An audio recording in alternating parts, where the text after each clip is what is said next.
여러분은 영어를 공부하는 목적이 무엇인가요?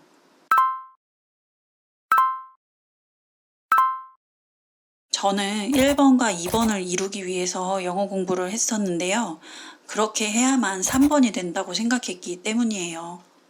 그런데 여러분, 우리가 한국이라는 나라에 살면서 1번과 2번을 완벽하게 실현해낼 수 있을까요? 우리가 지치지 않고 영어라는 길 위에서 롱런하기 위해서는 우리가 영어를 공부하는 목적이 무엇인지 알아볼 필요가 있는데요. 예를 들면 나는 여행을 가서 영어로 말을 해보고 싶다 라거나 내가 좋아하는 책의 원서를 읽어보고 싶다 이런 것들 말이죠. 이런 목적들이 있으면 사실 우리가 네이티브일 필요도 문법 오류가 0일 필요도 없어집니다. 오히려 내가 사용한 영어가 좀 잘못됐다 하더라도 조금은 편한 마음으로 받아들이고 계속 앞으로 나아갈 수 있어요. 저는 한국에 있는 대학을 졸업하고 미국으로 건너갔는데요. 유창하게 영어 회화가 되지 않아서 논문을 쓰면서는 문법 오류를 0으로 만들 수가 없어서 다시 말해서 제가 네이티브가 아니어서 굉장히 절망스러웠습니다. 이렇게 느끼고 계신 분들이 또 계실까요? 그렇다면 이 문장을 꼭 여러분과 함께 나눠보고 싶었어요. Never make fun of someone who speaks broken English. It means they know another language. Never make fun of someone. 누군가 놀리지 말아라 이런 말이죠. 근데 그게 누구냐 하면 who speaks broken English. 부서진 영어를 말하는 사람이래요. 우리가 흔히 하는 콩글리시 뭐 이런 거겠죠. It means 그건 의미하는데 무엇을 의미하냐면 they know another language. 그들은 다른 언어를 알고 있다라는 것을 의미한다는 것이죠. 모국어가 한국어인 우리가 영어를 틀리는 건 당연하고요. 이 틀리는 걸 줄여가며 새로운 언어를 채워가는 즐거움을 알아간다고 생각해 보시면 어떨까요? 겉멋에 치중하는 영어가 아니라 내가 진짜 하고 싶은 것을 하기 위해서 공부하는 영어로 시작해 보시길 바랍니다. 그러면 영어 공부 그 몰입의 정도가 달라지고요. 부담과 압박이 아닌 즐거움으로 그 시간들을 채워나가실 수 있으실 거예요. 여러 방법 중에 저는 영어 원서 읽기를 소개해 드리고 있는데요. 오늘은 오랜만에 이 책에서 가져온 예문을 소개해 보려고 합니다. 한국인 엄마와 미국인 아빠 사이에서 태어난 미셸 자우너가 엄마가 돌아가신 후 엄마와 나누었던 한국의 음식을 통해 그 슬픔을 치유해 나가는 이야기를 다루고 있어요. 한국 음식 이야기가 굉장히 많이 나와서 읽고 있으면 나도 모르게 군침이 싹 도는 문장에서부터 눈물이 광광 나는 문장까지 많은 감각이 자극되는 책입니다. 예문 함께 읽어볼게요. Metal containers full of 젓갈, salt fermented seafood banchan, affectionately known as rice thieves, because their intense, salty flavor cries out for starchy, neutral balance. Raw, pregnant crabs floating belly up in soy sauce to show off the unctuous roe protruding out from beneath their shells. Millions of minuscule peach-colored krill used for making kimchi or finishing hot soup with rice. And my family's favorite, crimson sacks of pollock roe smothered in 고춧가루, 명란젓. Metal containers, 금속의 통이죠. 근데 이게 어떠냐면 full of 젓갈, 젓갈로 가득 차 있다고 해요. 이 뒤에 이제 젓갈이 뭔지 좀 더 부연 설명을 하죠. Salt fermented, 소금으로 발효된 seafood 반찬, 해산물 반찬입니다. Affectionately known as, 이게 근데 되게 다정하게 알려져 있대요. 뭘로 알려져 있냐면 as rice thieves, 밥도둑으로. Because, 왜냐하면 their intense, 그들의 강렬한 salty flavor, 소금의 맛이 cries out for, 뭘 위해서 막 비명을 지른다는 거예요. starchy, 탄수화물이 많은 neutral balance, 맛의 균형을 위해서 이렇게 울부짖는다는 거죠. Raw, pregnant crabs, 이 날것의 알벤 꽃게가 되겠죠. 근데 얘가 어떻게 하고 있냐면 floating belly up, 이렇게 배를 위로 하고 둥둥 떠 있대요. 어디 안에? In soy sauce, 간장 안에. 뭐 하기 위해서? To show off, 뭔가를 자랑하기 위해서.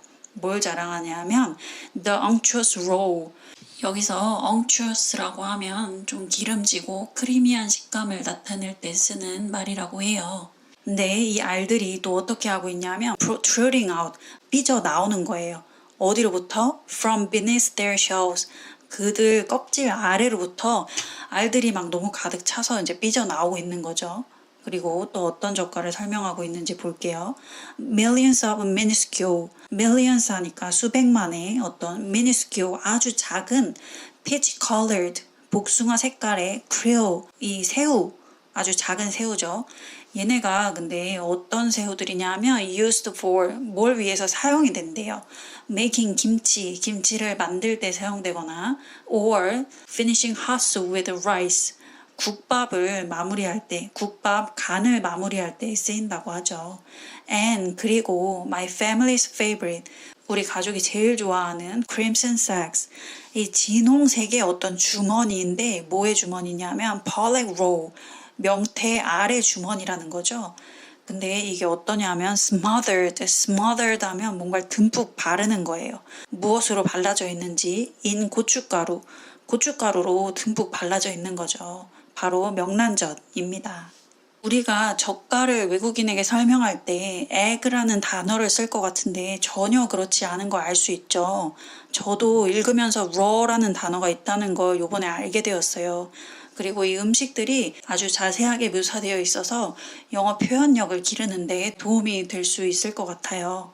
다른 예문도 함께 조금 더 볼게요. I was just beginning to resent her for the hoarding she'd left me to deal with when I found them, 2 pairs of baby shoes. They were so small I could fit them in the palm of my hand. I held one of the sandals and started to cry. I thought of the foresight a mother must have to preserve this kind of thing, the shoes of her baby, for her baby's baby someday, a baby she'd never get to meet.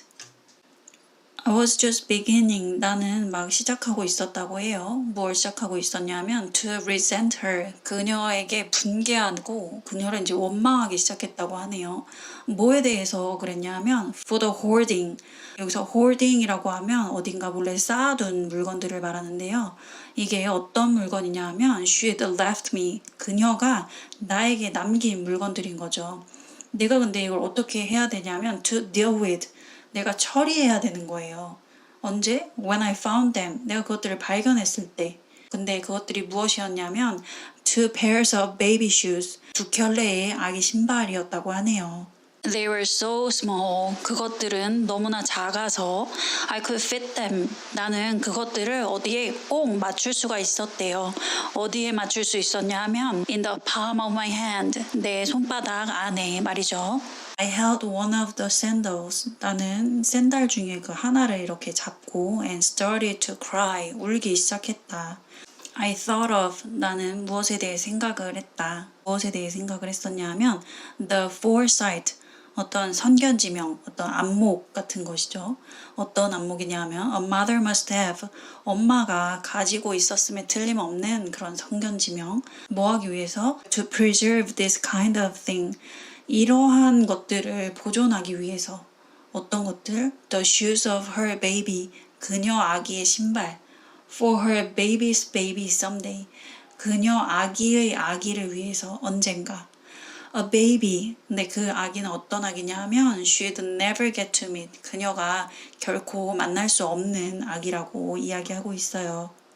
굉장히 슬픈 문장이죠. 사랑하는 딸의 어릴 적 신발을 잘 보관해둔 엄마의 마음, 그리고 엄마가 기대했을 그 사랑하는 딸의 아이, 존재하지도 않는 미래의 손주에 대한 사랑을 엄마가 떠난 후에야 알게 된 딸의 마음은 이 신발을 붙들고 울기 시작했다는 데서 조금이나마 느껴볼 수가 있겠죠.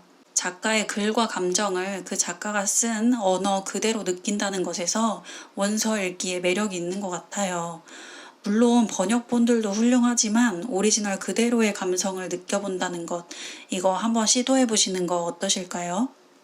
이 책의 저자인 미셸 자우너는 싱어송라이터인데요. 그래서 그런지 어휘력이 상당히 좋습니다. 어휘가 굉장히 다채롭고 아름다운 어휘들이 많이 나오고요. 단어들이 굉장히 화려한 것에 비해서 문장 구조 자체는 굉장히 심플하고 좀 담담한 문체로 쓰여 있어요. 뭔가 슬픔을 좀 누르면서 쓴 것 같은, 오히려 좀 더 슬픔이 느껴지는 그런 글이었습니다. 저는 이 책을 오디오와 실물 책으로 읽었는데요. 오디오 듣는 법 알려드리는 영상 링크 걸어드릴 테니까 혹시 필요하신 분들은 링크 따라가셔서 한번 살펴보시면 오디오북 함께 들어보실 수 있으실 거예요. We rented a railroad apartment in Greenpoint. 오늘도 저와 함께 끝까지 영어 공부해 주셔서 감사드리고요. 오늘 내용이 도움될 것 같은 지인들에게 이 영상을 공유해 주세요. 지금까지 영어 기회세였습니다.